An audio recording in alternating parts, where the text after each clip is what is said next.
الحمدللہ وکفا والصلاة والسلام علی سید الرسل وخاتم الانبیاء اما بعد۔ محترم سامعین، جب بات صلح کی شروع ہوئی تو سجاح نے صلح میں پہل کی اور صلح کے بعد قیدیوں کا تبادلہ ہوا۔ ان نتائج کو دیکھ کر بنو تمیم کا سردار مالک بن نویرہ بہت شرمندہ ہوا، لیکن اب وقت ہاتھ سے نکل چکا تھا۔ سجاح بن حارث نے فارغ ہو کر ادھر ادھر دوسرے علاقوں میں بھی کارروائیاں کیں جو غیر مسلموں کے ساتھ صرف قیادت و سیادت کی غرض سے تھی۔ اب یہ عورت مالک بن نویرہ اور اس کی قوم کو چھوڑ کر اپنی فوجوں کے ساتھ علاقہ نباج تک پہنچ گئی۔ اس کے جانے کے بعد وقیع اپنی قوم کے ساتھ پھر اسلام میں داخل ہو گیا اور اس نے سجاح بن حارث اور مالک بن نویرہ دونوں کو چھوڑ دیا۔ اب مالک بن نویرہ حیران و پریشان رہ گیا کہ وہ اکیلا کیا کرے۔ ایک ساتھی کٹ کر مسلمان ہو گیا، دوسرا دھوکہ دے کر چلا گیا۔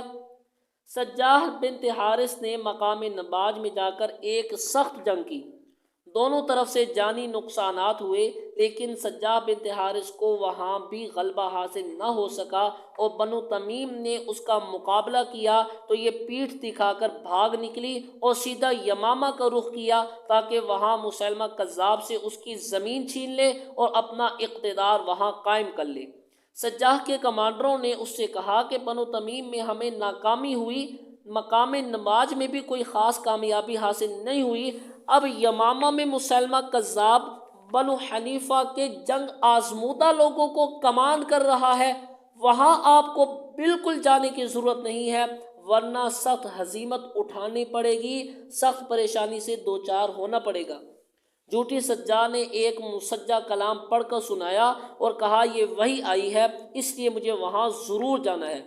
جھوٹی عورت کی جھوٹی وحی یہ تھی کہ تم یمامہ پر چڑھائی کر لو اور کبوتر کی طرح تیز تیز چلو، کیونکہ یہ ایک فیصلہ کن جنگ ہے۔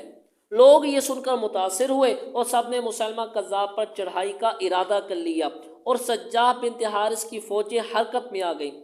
ادھر مسیلمہ کذاب کو پتہ چلا کہ سجاح کی فوجیں اس کی طرف بڑھ رہی ہیں تو وہ سخت گھبرا گیا، کیونکہ وہ پہلے سے حضرت شرحبیل بن حسنہ، ثمامہ بن اسال اور حضرت اکرمہ رضی اللہ تعالی عنہم کی مزاحمت میں مشغول تھا۔